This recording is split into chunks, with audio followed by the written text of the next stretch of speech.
todo el país y más en nuestras fronteras. Sean ustedes bienvenidos a Palitos y Bolitas, su antinoticiario de confianza. Mi nombre es Carlos Allende. Señores, en estas épocas navideñas es bueno preguntarse varias cosas, ¿no? Para empezar, el 2021, el año siguiente, con conocimiento fresco. Hoy vamos a hablar de una cosa que nos escapan a veces: los derechos humanos. ¿Qué son? ¿Con qué se comen? ¿Existen? Durante la próxima media hora responderemos estas y otras preguntas con Jacobo Dayan, especialista en derechos humanos y miembro del Consejo Directivo de la Comisión Mexicana de Defensa y Promoción de los Derechos Humanos. Entonces, empecemos esto que algunos llaman el Grinch, en la Navidad de la información, pero que nosotros llamamos Palitos y Bolitas.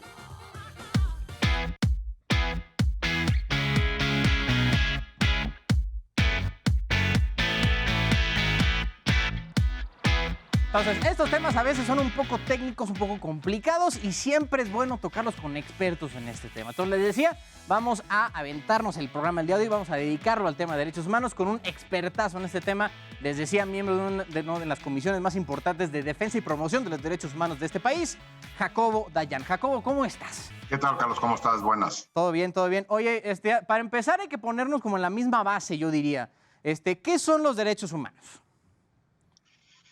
Bueno, los derechos humanos son aquel conjunto, un conjunto de derechos de los que todos los seres humanos tenemos, sin importar cuestiones de nacimiento, es decir, sin importar nacionalidad, religión, grupo étnico, preferencia sexual, es decir, es el paquete mínimo de derechos que todos los seres humanos tenemos y que se puede resumir en una frase que es el primer artículo de esta Declaración de los Derechos Humanos, que es que todos los seres humanos nacemos libres e iguales en dignidad y derechos. Ok. Oye, ¿cuáles serían como los básicos, así, lo que no puede faltar? Bueno, hoy primero valdría la pena decir que hoy parece obvio esto, ¿no? De que todos los seres humanos tenemos los mismos derechos, pero bueno, hubo épocas en la historia de la humanidad no tan lejana. Digo, hay que recordar todavía los años donde la población afrodescendiente en Estados Unidos no tenía los mismos derechos o las mujeres no tenían derechos. Sí, y eso fue en los 60, o sea, tampoco estamos hablando así de la prehistoria, o sea, literalmente fue hace 60 años. Así es. Entonces, hoy nos parece obvio, pero no lo es tanto, y es un avance importante. ¿Qué derechos incluye esto? Repito, es un paquete mínimo de derechos. El derecho a la vida, el derecho a no ser torturado, el derecho a la propiedad, a la educación, a la salud, a la justicia. Es decir, hay una serie de paquetes de derechos a votar y ser votados.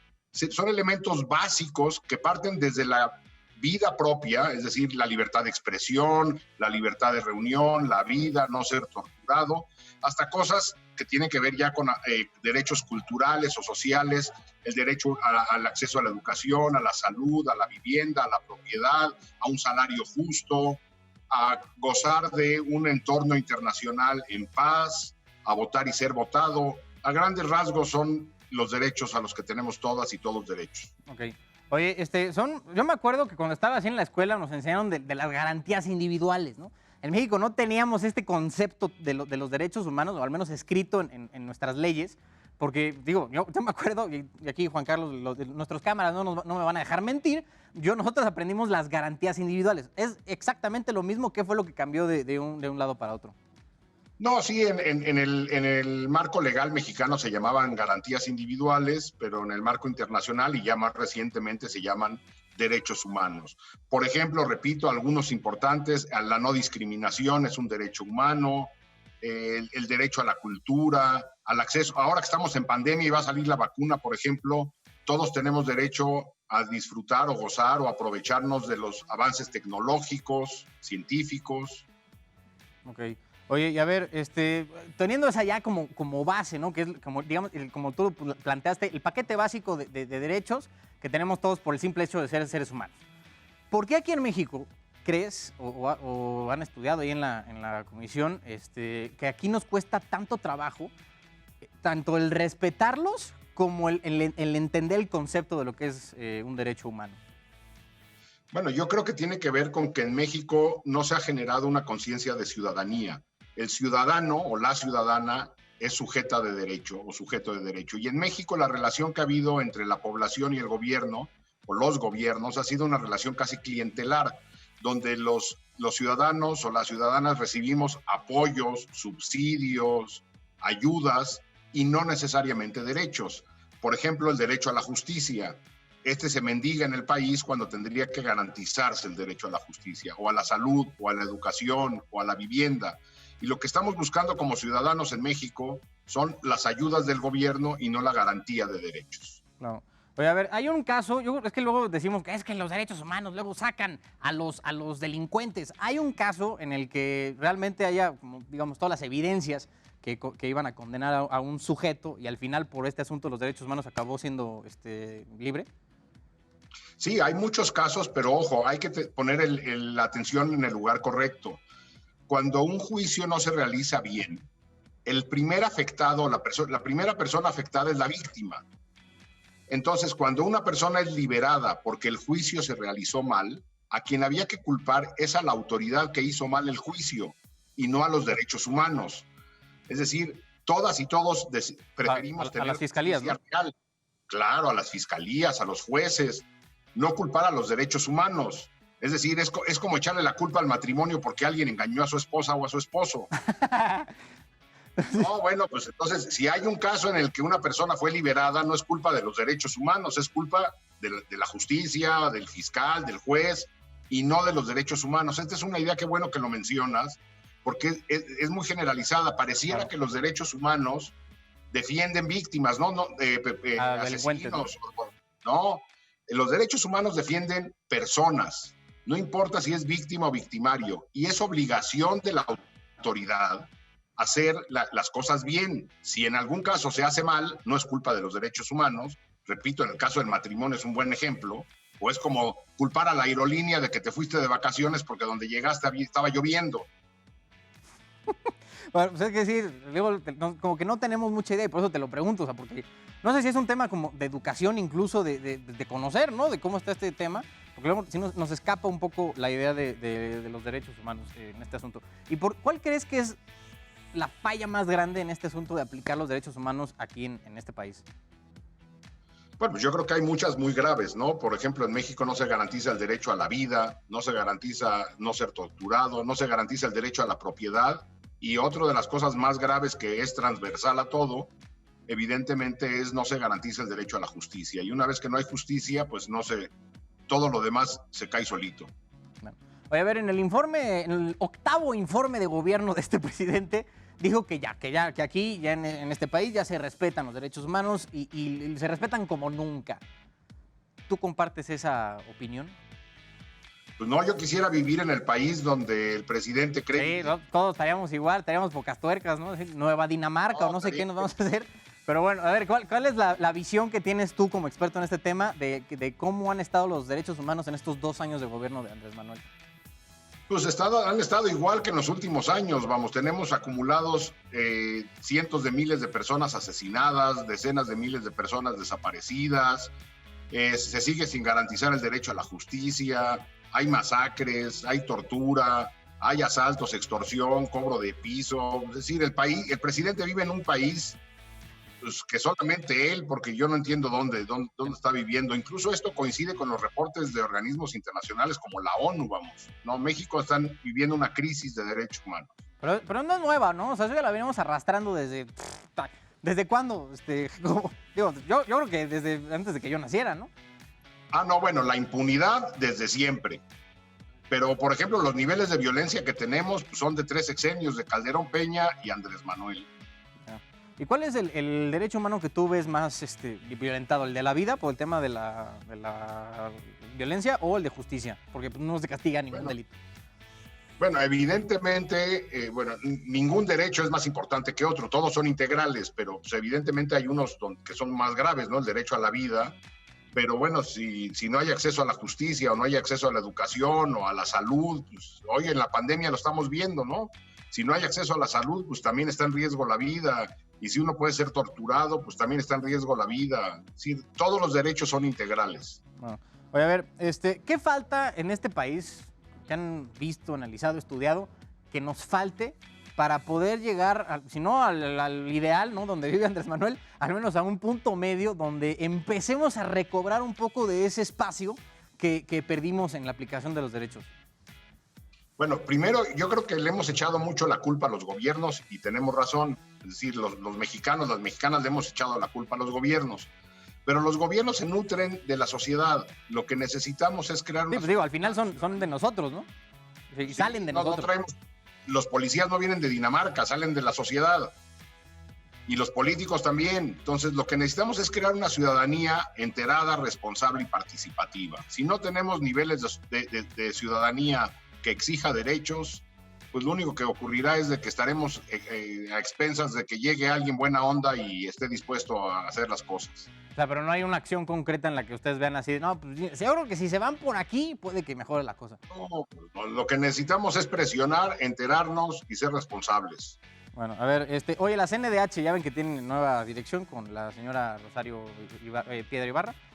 ¿Cómo la ves? O sea, ¿está funcionando bien? ¿La ves como muy plegada a lo que quiere Andrés Manuel? ¿O como muy serenada contra los CNDHs anteriores, los ombudsmans anteriores? ¿Qué trabajo lo ves a la señora Ibarra? Piedra Ibarra. Perdón. Primero habría que decir que la Comisión Nacional de Derechos Humanos, que en teoría nos representa a las y los ciudadanos ante el gobierno, en teoría nos representa a nosotros, no representa al gobierno, no había sido autónoma realmente nunca, más que en un periodo muy pequeño en la administración anterior. Es decir, ha sido una construcción de una institución muy difícil, y hoy en día tenemos una administración con Rosario Piedra Ibarra plegada al gobierno. Representa más los intereses del gobierno que de la ciudadanía, pero eso ha sido la Comisión Nacional de Derechos Humanos, casi diría yo en sus 30 años de existencia, fuera de algunos momentos en el periodo anterior y un poco a los orígenes. El resto ha sido plegada al poder. Entonces, ¿lo viste más despierto, más autónoma con Peña? No con él, bueno, con el que estaba de titular, Luis Raúl González Pérez. O sea, y él sí se le ponía así al brinco de, oh, ¿qué estás haciendo, mano? ¿Cuál ha sido como la clave que has visto del anterior de Rosario? Bueno, el anterior, clave, por ejemplo, el anterior Luis Raúl puso el ojo muy fuerte en temas como el de Ayotzinapa, aunque tardó mucho, en la participación de los militares, en violaciones, en asesinatos, desapariciones. Ha habido, y hay ahora también hay comisiones de los estados, algunas que funcionan mejor que otras también, porque el modelo federal se replica en los estados. Y ahí también tenemos unas plegadas a los gobernadores, a las gobernadoras, y en otros lados no. Es decir, otra vez regresamos al mismo problema. Mientras nosotros no exijamos, no tendremos instituciones que funcionen. Oye, según lo entiendo, la CNDH no tiene como poder real, ¿no? Dicen que no tiene dientes. Porque lo que ellos hacen, o sea, pueden investigar y lanzan recomendaciones, pero pues el gobierno con la misma puede agarrar su recomendación y tirarla al bote de basura. Sí, pero ojo, no hay que entender que las comisiones de derechos humanos no son tribunales. Nos representan a los ciudadanos y emiten recomendaciones. Lo que tendríamos que tener después es un aparato alrededor de esto que presione para que eso ocurra. Pero no podemos darle a las comisiones de derechos humanos el nivel de un tribunal. Pues entonces mejor las desaparecemos y nos vamos al aparato de justicia. Esa es la función de los ombudsman o las ombudsperson, emitir recomendaciones para que los estados las cumplan. Ahora, como bien dices, las agarran y las tiran a la basura. Bueno, pues lo que tenemos que tener son medios que estén fregando, sociedad que esté encima y una sociedad que exija que esto cambie. Yo creo que hay no sé si sé, ¿qué cantidad de las recomendaciones que le hacen al gobierno se llegan a cumplir? Muy pocas. Sí, o sea, menos del 5%, ¿verdad? No tengo la cifra, pero... Pero si las cumplieran mira, pues esa puede ser una acción, fíjate. Al menos cumplir las recomendaciones del CNDH, pues sí podrían ir un poco más hacia allá. Oye, hablabas hace rato del tema de las jerarquías, bueno, de las jerarquías de los derechos que no existen, ¿no? Que todos son como un círculo de amor, ¿no? Y por comprensión tomados de la mano. Pero yo creo que debe de haber alguna especie de jerarquía, aunque no se diga, ¿no? Que sea una especie de secreto a voces, porque... O no, supongo... Porque a mí se me contradigo un poco, porque imagínate en esta situación en la que estamos en plena pandemia y dices, no, güey, yo quiero irme a donde se me dé la gana. Y, papi, o sea, ve, la situación en la que estamos no puede salir, pero los dos son como derechos humanos, entonces, ¿cómo está ese rollo de decidir qué derecho humano va por encima de otro? Sí, hay momentos en que los derechos colisionan. Por ejemplo, yo tengo la libertad de expresión, pero no por eso puedo llamar a la violencia. Y yo no puedo decir, bueno, pues como yo tengo libertad de expresión, entonces yo voy a decir... Yo puedo decir lo que se me dé la regalada gana. Pues no, o sea, yo puedo decir lo que se me dé la regalada gana con ciertos límites. Entonces, los derechos se acotan entre sí. Es decir, yo tengo la libertad de decir lo que quiera, pero en el momento en que sobrepase, por ejemplo, e incite a la violencia, bueno, pues entonces ahí ya, hasta ahí llegó. Entonces los derechos se van acotando entre sí porque van tocándose uno con otro. ¿Y cómo decides cuál, en un caso como este que te planteo, en un específico, y cómo decides cuál poner por encima? Bueno, pues no es un asunto de decidir, es decir, estamos ahora en una pandemia y evidentemente no se coarta la libertad de nadie cuando nos dicen, si usted quiere salir a la calle tiene que traer cubrebocas. Uh-huh. Sí, porque eso han argumentado muchos aquí que están negados, ¿no?, al asunto del cubrebocas. Pues entonces, es contra mis derechos humanos. Pero entonces también es contra sus derechos humanos no usar cinturón de seguridad, porque yo también puedo decir, yo manejo sin cinturón, total, soy yo. Y no, el reglamento de tránsito dice que tienes que traer cinturón y no están coartando el derecho de nadie. O sea, porque sí sería como coartar el derecho a contagiarte, ¿no? Sí, o a contagiar a los demás. Porque en algún punto tiene que haber, o sea, porque yo creo, no sé, como tú me digas, personalmente lo entiendo como que si hay un beneficio más grande hacia afuera de restringir una libertad personal, ese puede ser una buena forma de decidir, ¿no? Pero, por ejemplo, el reglamento de tránsito te dice a qué velocidad puedes conducir tu coche, sí, ¿no? Te están coartando la libertad de ir más rápido, pues sí te la están coartando, pero si te dicen, si tú quieres manejar un coche, estas son las reglas. O, por ejemplo, te dicen, si tú quieres entrar a este restaurante, no puedes entrar en traje de baño. O si tú quieres estar en la pandemia en el supermercado, pues tienes que traer el cubrebocas. No se está coartando el derecho de nadie. ¿Sabes? Pues es un argumento vacío ese. Pues sí, estas reglas ya existen. Si no, que digan a mí, yo puedo manejar a 200 kilómetros por hora en Insurgentes, si no me están coartando mi libertad de tránsito. Pues no la están coartando. Hay reglamento, se reglamenta esto.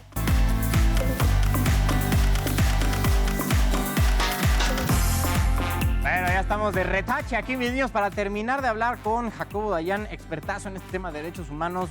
Es un tema que mira, ni Chino sabía cómo estaba el asunto de los derechos humanos. Bueno, para nosotros, para nuestra generación, eran garantías individuales, ¿no?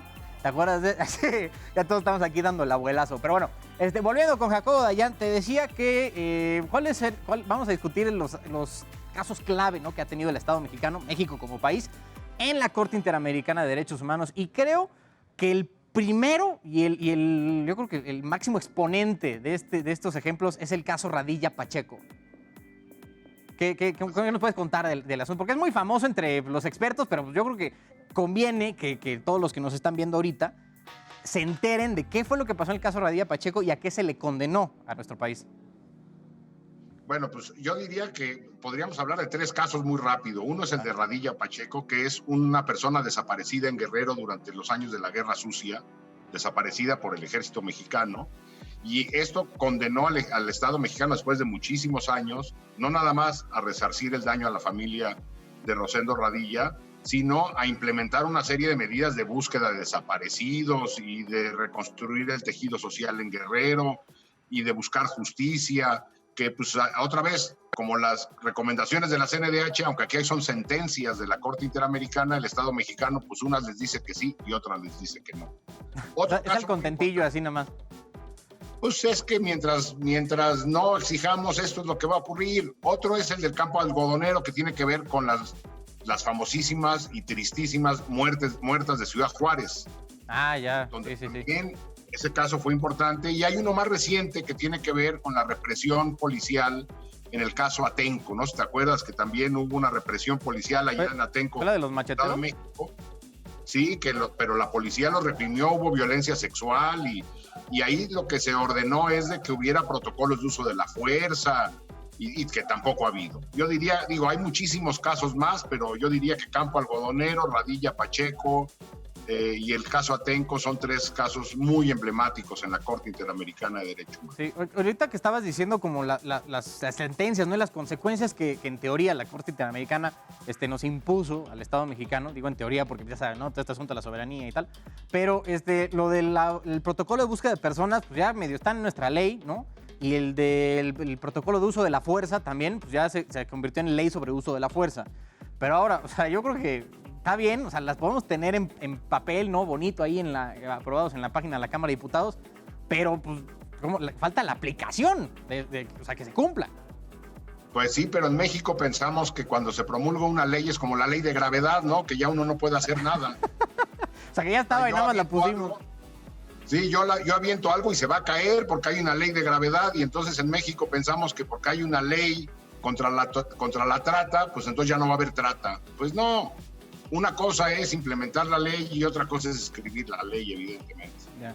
Oye, ya se está acabando el tiempo aquí en este programa, pero bueno, yo creo que, Jacobo, valdría mucho la pena aprovechar de cuáles son, más bien lo que hacen ustedes en la Comisión Mexicana de Promoción y Defensa de los Derechos Humanos, que podría ayudarnos a nosotros en algún momento.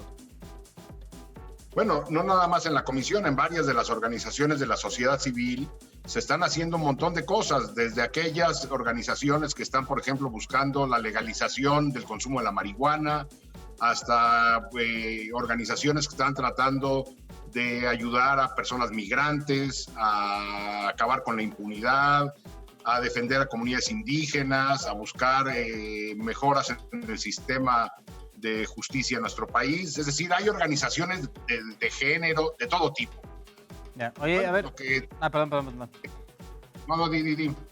A ver, es que luego me pongo a pensar, ahorita se me acaba de ocurrir como un ejemplo, es que te quería poner en un aprieto para que me dijeras cómo podríamos resolver este asunto del choque de derechos humanos. Por ejemplo, el tema del aborto. Si tienes el tema del derecho a una mujer a decidir sobre su propio cuerpo y el tema de la vida, ¿no? Que es pues, el ser humano que está siendo gestado. O sea, ¿cómo pues, puedes llegar a resolver o a discernir cuál debe estar por encima del otro? Por supuesto, la mujer tiene derecho a decidir sobre su cuerpo y también tiene derecho a decidir cuántos hijos e hijas y el espaciamiento de ellos. Y también, pues evidentemente un feto tiene derecho a la vida. ¿Cómo se resolvió esto? Se determinó en qué momento hay vida. Es decir, una mujer no puede abortar a los 8 meses de embarazo. Si la muerte se determina a partir de la muerte cerebral, entonces la vida, según la biología, inicia en el momento en que hay actividad neuronal en el feto. Antes de la actividad neuronal, lo que hay es un conjunto de células que todavía no son un ser humano. En el momento en que hay actividad neuronal, se puede decir que hay un ser humano que tiene todos los derechos, igual que tú, que yo o que la madre. Entonces, por eso es que en los países donde el aborto ha sido despenalizado, lo que se dice es se puede abortar antes de la semana 12, que es donde se ha demostrado científicamente que no hay todavía actividad cerebral. Ok, oye, y entonces, ¿aquí por qué crees que no se ha como esparcido tanto esta idea? Porque hasta ahorita solo hay 2 estados que tienen el aborto legal, ¿no? Que es la Ciudad de México y Oaxaca. ¿Por qué ves que no se ha expandido un poco más esta idea? Pues yo creo que no es una idea, es una garantía de derechos. Bueno, o sea, me refiero, tienes razón, lo dije mal. No, estoy de acuerdo, pero ese es el problema, es que no es lo que tenemos que hacer es entender que tenemos que exigir nuestros derechos. Entonces, no es como mejorar una ley para que, no sé, los semáforos funcionen mejor. Necesitamos crear un marco legal que garantice derechos, que garantice el matrimonio a personas del mismo sexo. Todos los seres humanos tienen derecho al matrimonio. El Estado no tiene por qué determinar quién se puede casar y quién no se puede casar. A mí me puede gustar o no gustar, estar a favor o estar en contra. Lo que no puedo hacer es estar en contra de que alguien más tenga derechos. Perfecto. Pues muchas gracias, Jacobo Dayan, por estar con nosotros, nuestro expertazo en tema de derechos humanos. Te agradecemos muchísimo que nos hayas dejado robarte media hora de tu tiempo, pero te lo agradezco de nuevo, querido Jacobo. No, gracias a ti y seguimos en contacto. Un fuerte abrazo, claro que sí. Pueden seguir a Jacobo Dayan en @Dayan_Jacobo y en Twitter, y a mí en redes sociales estoy como @Sirallende. Mis niños, gracias por estar en este programa, de programas especiales navideños. Hasta, mira, rebosa aquí el set de tanta decoración de la época. Pero bueno, les mando un abrazo, felices fiestas. Pueden seguirme en redes sociales, @Sirallende en Twitter, Instagram y Facebook. Nos vemos.